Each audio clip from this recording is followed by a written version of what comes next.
100-mile race was set up was you signed up with a team, okay? And it was a mile loop. And I think you were supposed to have like four guys on each team, okay? And so one guy runs a mile around the loop, tags the next guy in, okay? And then the next guy runs a mile loop, tags the third guy in, so on and so forth.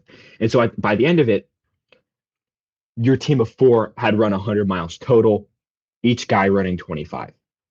Goggins signed up by himself. He had no teammates. He did the race by himself. Right. That's how it was supposed to be set up.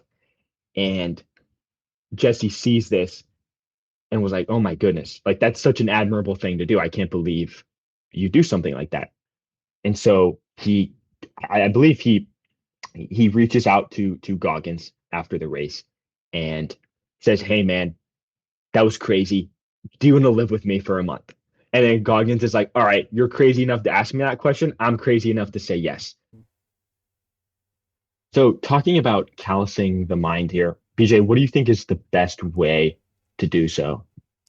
Well, you can callous your mind by just putting it through sort of uncomfortable, almost painful situations where you know absolutely nothing. You're a complete beginner. You feel alone and out of place, and just where you shouldn't be here. You shouldn't be succeeding. You shouldn't be doing better than everyone else. But you still trust yourself to find out how to accomplish whatever it is you're doing, and trust yourself to learn and have the self-discipline to stick with it until you figure out how to do what you're trying to do. And that's basically what David Goggins has done, and the whole point of his book, Can't Hurt Me, where he just puts himself through constant, uncomfortable, difficult, terrible situations, and then finds ways to overcome them, digs deeper into himself, and understands more about who he is and what he's trying to do, and understands that he's able to accomplish way more than he thinks, and that what a lot of us have is an overprotective mind that wants us to stay safe and stay out of these uncomfortable situations. And instead, we need to be putting ourselves in those uncomfortable situations so we can become competent and develop the skills we need to accomplish the things we want to do. And if you do that, you're actually entering a space where there's very few little competition. You're entering a space where no one else is, just because it's so difficult and frightening that no one else wants to be there. And so if you're one of the few, if you're one of the uncommon people that happen to want to go after these challenges and seek out these difficult situations, that's where it's actually you experience. It's harder to succeed, but there's also less competition, and so it's just about what you're able to do yourself, and it's not about all these other people.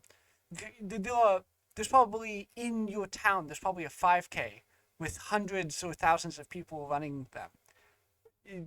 David Goggins goes to an ultramarathon and there's 30 people, 20 people. He doesn't have to deal with all these other people. It's just about him taking on himself and challenging himself in new ways where he's not the favorite. He's not anyone, no one thinks he can succeed, but he's going to prove that he can. And I think that's how you sort of callous your mind, is just putting yourself through these difficult situations where no one else thinks you can succeed, and maybe you don't even feel like you can succeed, but you're going to do it anyways, and you're going to figure out how to succeed. Yeah, and part of what makes David Goggins' story so cool is the fact that he's done all of this virtually alone. Like a lot of the training that he does, it's all alone. He goes out there, he doesn't have his AirPods in, he's not listening to music, he's not listening to anything. He's not most of the time he's not running with other people. He's doing it all alone. That's a very difficult thing to do. Like I've been a runner for a long time and like most of my training has been with other people. And that's made it a lot easier, I'd say. And so being able to go out there and run 100 miles by yourself, knowing that nobody nobody is there to help you is an extremely daunting thing. And he's able to go out there and do that like it's nothing at this point. But I think it's important to note that he didn't start that way. No one's born like that.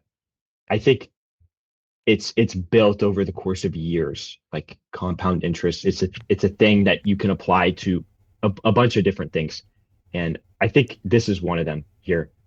He he started off with some dead end job, right? He was an exterminator cleaning out restaurants. And one day he comes back home with his burger and large milkshake, walk and props himself up in front of the TV, and he sees Hell Week, right? And he sees that he could be so much better than he is. He sees these warriors on TV, right? And he sees what they're going through. He sees what, the human potential looks like. And that's kind of what flipped it to him, right? He didn't start like what he portrays himself as in those videos, right? And that's why I think it's so important to read this book, because you'll see where he started from, and of course you'll see where he of course ends up doing 100-mile races like they're nothing. And you know he'll push himself through the most absurd circumstances. I remember at one point in the book, he had hurt his knee. I think it was so bad to the point where he couldn't even walk on it. And like he kept doing Hell Week. Like he made it through Hell Week, and then he got to the next stage, which was a bunch of stuff in the water. And like the medics were like, dude, we can't let you continue. Like I know you want to continue, but like you can't walk, bro. Like and this man was, I don't know, if he kept going, like he probably would have done irreversible damage to his body. But that's the kind of person that he became, right? Like he became the kind of person that doesn't give up. Like the people that make it to the end of Hell Week, like those are the kind of people that are literally like they're willing to put their lives on the line. And I remember watching this one video. It's like, why is Hell Week? I want to is it 5 days or 6 days or something? I think It's five and a half. it's I think it's like five and a half. 5 days, 10 hours. I think. Yeah, and you may be asking yourself, like, it's called Hell Week, it's not an entire week. Like, why did they make it 5 days and 10 hours long? Well, the reason why is because that's the perfect amount of time to understand how strong somebody is mentally while not like hurting them in the long run. Like the people that make it that far, if Hell Week was twice as long, most of them would probably make it through the full thing, right? And they make it that long because any further, it'd be like, okay, we'd have a lot more casualties. Like even at that 5 day, 10 hour mark, there are people that do pass away from it. But the people that end up making it that full length, like they know at that point that you have what it takes up here, right? They know that if it was longer, you'd continue, and that if it never ended, you'd keep going and you'd literally put your life on the line. And so I think it's so admirable the people that are able to make it to the end, because like those people, they're the real deal, mentally speaking. You know. Yeah, I think this is like the 2 minute rule we talked about in the last episode, where if you're taking a cold shower and you can survive for 2 minutes, you can survive for 20 minutes, you can survive for 2 hours, because Mhm. it's sort of and that goes back to the 80-20 principle, where like 80% of the pain is in the first 20% of whatever it is you're doing. After that, for the other 80%, it's just 20% of the pain, 20% of the difficulty. And so, if you can focus on sort of putting yourself in those situations and understanding that, yes, it's going to suck for a little bit, but after this, I'm going to become so much a better person. I'm going to become so much more competent. Even though right now it's not great, I need to go through this simply to prepare myself for that end result and that end success. Like, you don't post your first YouTube video so it can get views. You post your first YouTube video so you can post your 100th YouTube video, and that might get views. Maybe not. It might take 1,000. It probably will take 1,000. But you still need to post that first one and go through the uncomfortable thing of, oh, this got no views, this isn't great quality, I did all these things wrong. But you still need to go through that. And so I think if you can just constantly seek out those situations like Goggins has done, and constantly put yourself in where you're brand new and all your success you had previously goes back to zero and you're nothing again and you reset the bar. I think that's when you actually start achieving stuff. Well, with Goggins, when he reset the bar when he joined the Navy SEALs. At the beginning, he was nothing. Then he reset it again each time he did Hell Week, which he did 3 times. And then again, when he went into Army Ranger School, they literally stripped him of his rank. Everyone was the same rank there, and they did the Army Ranger School as if they were all, whether they were admiral or petty officer or whatever, they were all the same as far as Army Ranger School was concerned. And then he reset the bar again when he entered ultramarathon running. Then he reset the bar again when he decided, oh, I'm going to break the world record for pull-ups. And just over and over again, he spent all this time working on his legs, and he's like, let's do the one thing where my legs are completely useless. Right? He did ultramarathon running, and then he decides, oh, I'll also do pull-ups, and everyone's like, he's too big, his arms aren't the right length, he doesn't have great form, all this stuff, there's no way he can do it. And he just proved all of them wrong. It took him 3 tries. He failed publicly in order to do it. But I think sort of being an expert in your field or whatever, being the best at what you do, it sort of can be defined by what's the number of things you can do like without thinking. What's the number of uncomfortable things that you feel comfortable in? Like, if you are I don't know, college level calculus professor, you probably can do basic math that kindergartners struggle with, like without even thinking automatically. You probably can even do like derivatives and integrals without much thought. That you know, people in high school maybe struggle really hard with because calculus is such a new concept and everything. But it's that sort of thing. Like Gavin, I don't know too much about how far you can run or whatever, but you probably can run much further than me without even breaking a sweat, really, without feeling any real pain, just because you've run so much more.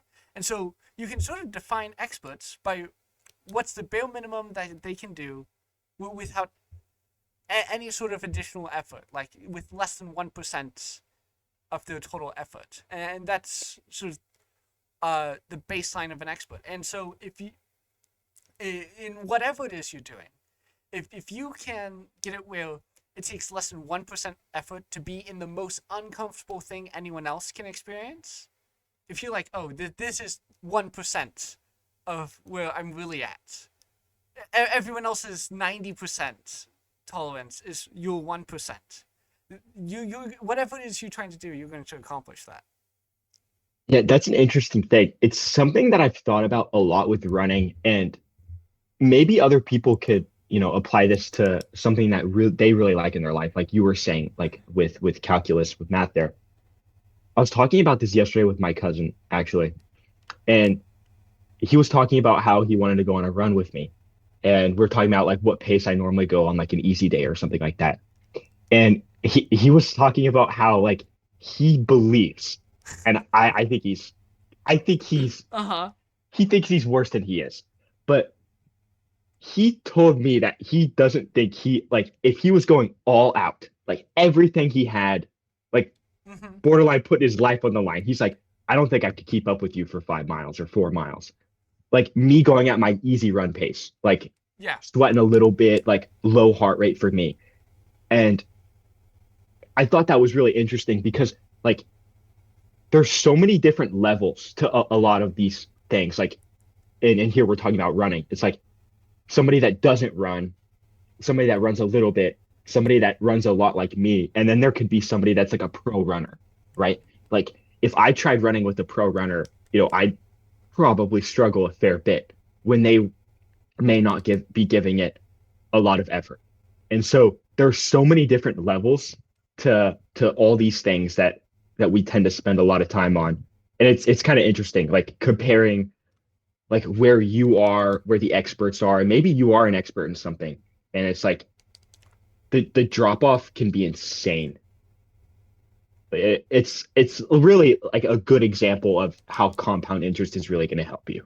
Yeah, So and I think even if you are an expert at something, okay, go get a second degree in something completely unrelated.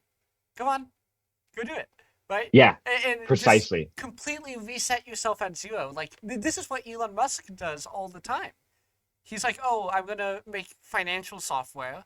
Okay, great, that worked out. Now let's make electric cars, huh? Now let's make rocket ships. Now let's make uh brain implants that will make people smarter and cure blindness and restore limb functionality. Like all this stuff, right? That he's been able to do is just because he's been willing to step into situations where he's a complete beginner, has no idea what he's doing, nothing at all, sort of to prepare him for it, and maybe a little preparation, but really starting from zero again, and then finding a way to still succeed and become number one at whatever it is he's doing. That's sort of what it really takes to succeed. Is being willing to go back to zero, which is kind of funny because you think, okay, once you hit the top, that's when you try to do everything you can to stay at the top. No, you go back to zero and you do it all again, and that's how you continue to scale Hmm. and become better. Because okay, you get into the top business school. Okay, now be the best graduate, right? But like, sure, you did that. Now do something way better and way more. Just chase after the higher whatever achievement there is. Be number one and be the best at it. Yeah, I think it kind of all circles back to becoming uncommon amongst the uncommon. There's like a quote by him, and it's out of 100 men, 10 out of he says out of 100 men that go to war, 10 shouldn't even be there. 80 of them are just targets. Nine do most of the fighting, and that last one, that's a warrior. And I've heard David Goggins talk about this in his podcast, and he talks about how he's working towards that warrior, right? He's always pushing what that warrior is, moving the bar, becoming the best individual that he can be. And it all comes back to the becoming uncommon amongst the uncommon, right? And so, like for me, I see that in running, and it's like, okay, well, becoming uncommon on the high school running team, becoming the best. Okay, like check, right? And then running at the college level, okay, become the best on the college team, right?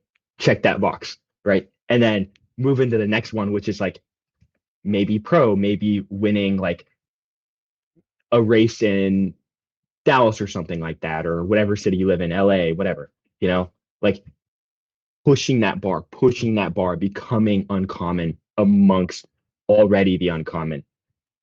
That's what you need to try to do, right? And it doesn't need to be some like broad, like umbrella, like concept of like just doing something specific, like running, like the Naval thing. You could combine a bunch of things, like being the upper third, upper quartile in three different things. Okay.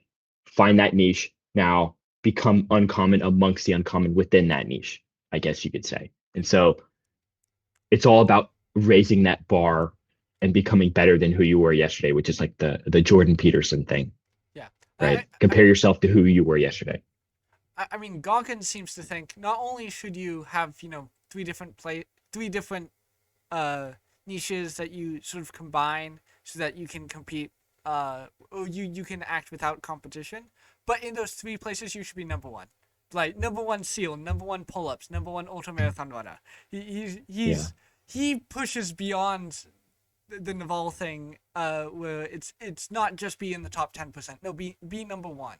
Figure out how to be number one in all those categories, which maybe isn't necessary for everyone, but it definitely shows that you can accomplish crazy, crazy things if you try to live that way, and if you actually sort of get rid of all the excuses for you can't and figure out how you can. For Goggins, he's built it up where the skills overlap, right? The almost all of them, the biggest determinator is the mental. Can he stick around long enough to do 4,000 pull-ups? Can he stick around long enough to run 100 plus miles? But I I think he's done that because of his sort of concept with the 40% rule, where like the first time your body says it's time to give up, that's just the 40% mark. That's the overprotective mind telling you that this is where you should stay to stay comfortable and stay safe. You only need to expend 40%.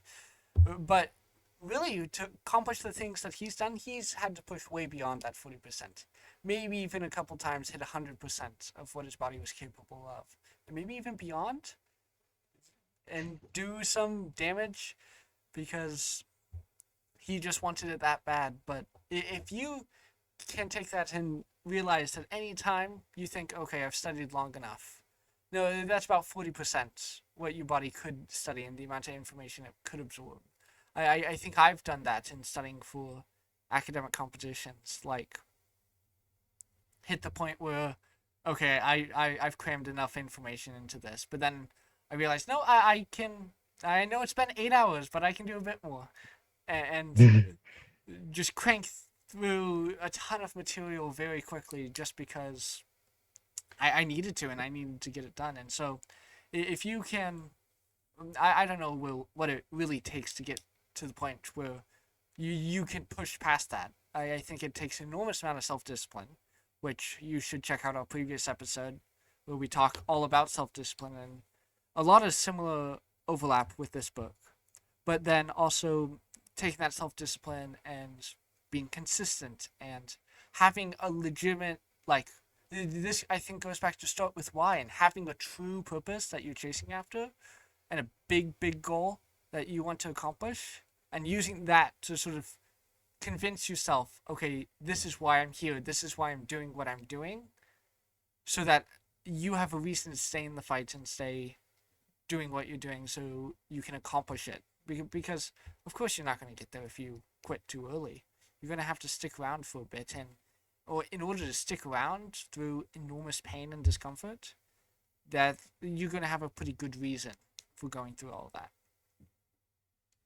I was talking about this with my friend.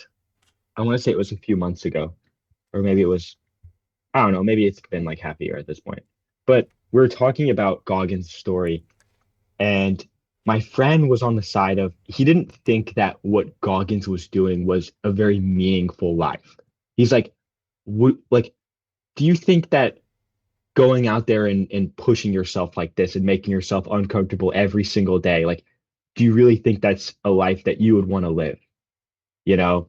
And maybe it is something you have to ask yourself. Like, I would probably say yes, right? Like for me, it seems like a very admirable thing to do, like pushing yourself physically.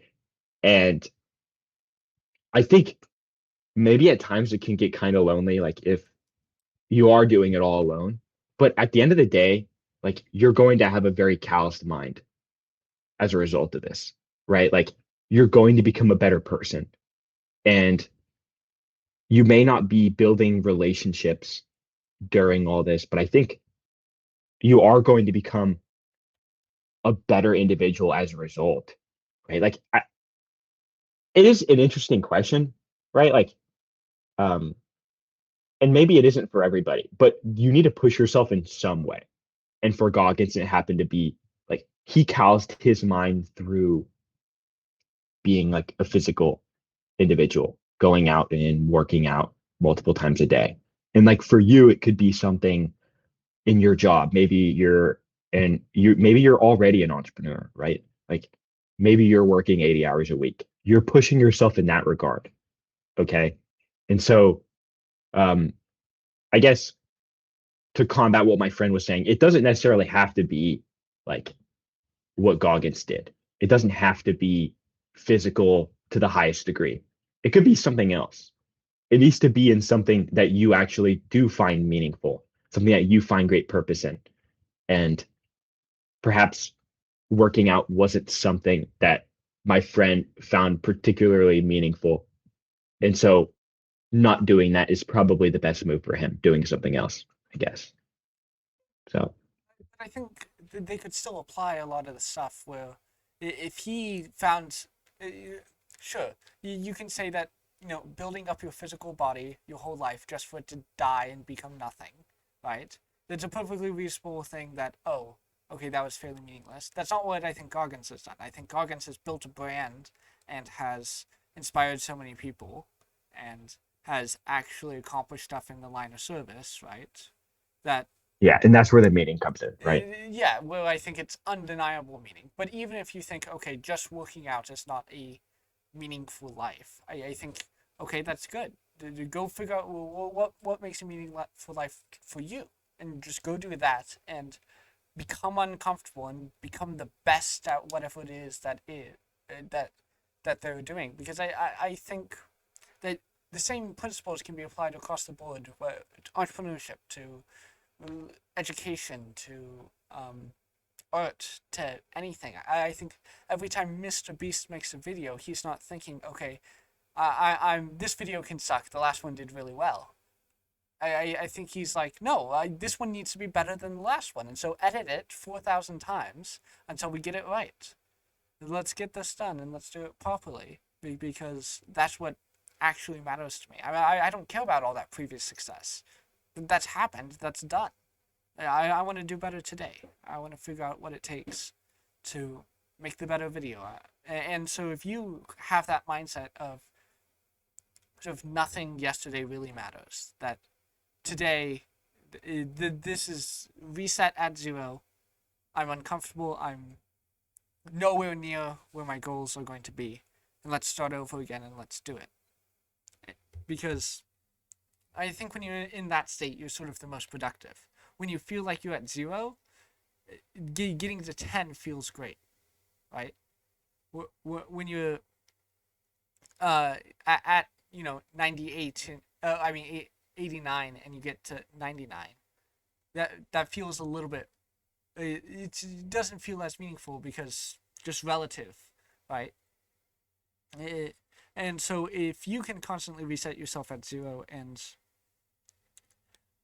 push yourself through difficult things that you're not familiar with, again, it's the same thing. But it's not go through the SEALs training. It's go figure out whatever field you want to compete in, and compete in that way, where you're just constantly pushing yourself through uncomfortable situations so that you can become more callous, you can become more competent, and you can accomplish your goals. I think we talked about in last episode a ton of little ways you can do that, right? Cold showers, getting up early, going outside without your phone, I think was one Goggins mentioned, right? Just go out and about without your phone and see if you can survive being uncomfortable without being connected to the rest of the world. Go on a run. I mean, any workout, really. Well, whatever workout you feel like you're the weakest at, go do that. Yeah. Like there's so many different ways you can make yourself uncomfortable. Like you can get so creative with it. Like when you're doing work or something like that, just take your phone, chuck it behind you on your bed. Like, oh man, man, I really have to do my work now. I mean, that can make you uncomfortable to a certain degree. If you're just sitting down, playing on your phone, all right, put your phone down and give me 50 push-ups. That'll make you uncomfortable pretty dang quick, right? Go on a run, stop what you're doing. Do a push-up in public. Just Jeez, randomly. that would make you a lot more uncomfortable. And talking about doing stuff in public too, like like it may even be uncomfortable to you to a certain degree to walk up and compliment somebody. Like say, hey, I like your shoes or something like that, and spark conversation with them. Like that's like that to an introvert may be pretty uncomfortable, and that's something that you can try. It's not necessarily going to give you like physical strain in any way, but any way you can make yourself uncomfortable, I think you should try to do on a daily basis. Like Goggins has done this to the highest degree. I remember like this cool story with Jesse Itzler and David Goggins. Jesse Itzler, very rich entrepreneur, sees Goggins do this 100-mile race. And how the 100-mile race was set up was you signed up with a team, okay? And it was a mile loop. And I think you were supposed to have like 4 guys on each team, okay? And so one guy runs a mile around the loop, tags the next guy in, okay? And then the next guy runs a mile loop, tags the third guy in, so on and so forth. And so by the end of it, your team of four had run 100 miles total, each guy running 25. Goggins signed up by himself. He had no teammates. He did the race by himself. Right. That's how it was supposed to be set up. And Jesse sees this and was like, oh my goodness, like that's such an admirable thing to do. I can't believe you do something like that. And so I believe he reaches out to Goggins after the race and says, hey man, that was crazy. Do you want to live with me for a month? And then Goggins is like, all right, you're crazy enough to ask me that question. I'm crazy enough to say yes. Goggins moves in with Itzler for a month, and everything that David says pretty much happens. Like they were at work. Like Goggins would go to work with Jesse, and he would come to do random stuff throughout the day. Goggins would be like, all right, during their lunch break, we're gonna go to the gym right now. Dude, we're in workout clothes. I don't care. We're going to the gym right now. All right, we're going to the gym. And then Jesse goes into his next meeting and he's like dripping in sweat, talking to like big clients, like, dude, you good? Oh, just got a workout in. I'm living with a Navy SEAL right now. He said, I think Jesse ended up saying that he ended up closing a bunch of deals because of it, because it was a cool story. Like he'd tell clients the story and they'd be like, that's crazy. But it was just really cool because David would just say random stuff that they had to do. Like Jesse would wake up and then Goggins would be like, all right, we're going to run 4 miles every single hour for the rest of the day. And then, or something like that. Or we're going to run 1 mile an hour for the rest of the day, you know? And then Jesse would be like, okay, guess we're doing it. And it's just like, there's a bunch of different ways that you can make yourself uncomfortable. You just have to be creative with it. I mean, you could think of so many different ways just off the top of your head. It may not necessarily be getting a Navy SEAL to move in with you for a month, but If you because not can. everybody has. If you can, that'd be really cool. But um, there are so many different ways. Like it's crazy. Like I'm not saying you have to be crazy like Goggins and go on runs in like a blizzard or something like that, which he has done.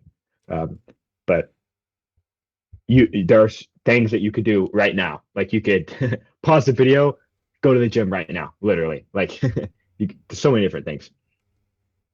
But yeah, And like the key is definitely apply it to the field that you want to specialize in, the one that you want to succeed in, whatever goal you have, whatever big aspiration you want to accomplish.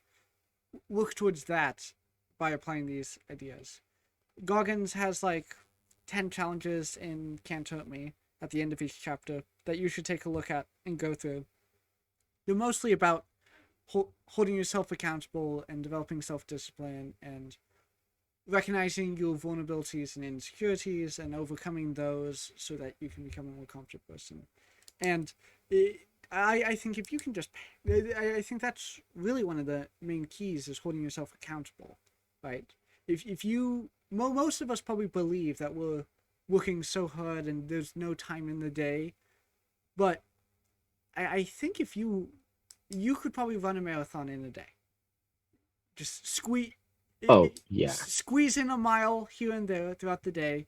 Maybe do 3 in the morning and then every few hours pull in an extra mile. You could squeeze in a marathon. If you really broke it down, if you really took account of your time and took a look and realized, okay, I'm wasting this much and I can refocus and I can put in the extra effort to accomplish that. And so if you sort of go through these challenges and hold yourself accountable and realize that you're not actually doing as much as you think you're doing and that you're probably only at around 40% your total capacity, and you try to tap into that stuff beyond the 40%, that's when you really start reaching insane heights. And if you can do that all while putting in extra hours, right? I mean, you can do the math on that. If they're working 40 hours and you're working 80 hours, then you already double. But if you're also giving 80% where they're still stuck at 40, right, then that's double again. And so you'll be able to accomplish in 3 months what it takes them a year to do. and you can do that continuously, right? And just over time, the fact that you're scaling at so much a faster rate, that the end result in the compound interest of that is going to be insane. And so I think that's really the sort of key takeaway is hold yourself accountable, be disciplined, put yourself through uncomfortable situations, and realize that you probably can handle a lot more than you're taking on. Yeah, and that's just it. Like the main thing I think you guys should take away from this is the fact that you could be so much better than you are now. Like what Jordan Peterson says. He says you want to realize that you can be so much better than you are now, but at the same time, you want to make sure that you're not looking at David Goggins and being like, "Oh, I have to do exactly what he did." Like that's not what you need to do, right? You need to tailor it to yourself. You need to know what you like, what you dislike, what you're good at, and what you're bad at. Tailor it to who you are, right? It may not even be something physical for you, you know. Maybe you're an entrepreneur already, and I was saying earlier, like you're working those 80-hour weeks. You know, you could apply it to that. Like you could be so much better than you are. You could be more efficient with your time. You always can. And so applying it, callousing the mind in that way, and not folding when chaos seeps in, right? Becoming becoming that warrior out of the 100 that go to war. You know, apply it to your individual case. That's what I think you need to do. That's what I think you should take away from reading this book. And if you haven't read this book already, I think you should. There's a lot that we didn't cover about David Goggins, and I think reading his book will shock you, even if you think you already know a lot about David Goggins. That was me prior to reading his book. And so check it out if you haven't already, for sure. Yep, absolutely. Thank you guys so much for watching. We'll be sure to subscribe first off, if you're enjoying this, because that really helps us know that you guys are interested and helps you get notifications every time a new episode comes out. But if you're just good at keeping track of stuff, episodes come out Tuesdays at 12 p.m. noon. We'll see you then. Thank you so much, and see you next week.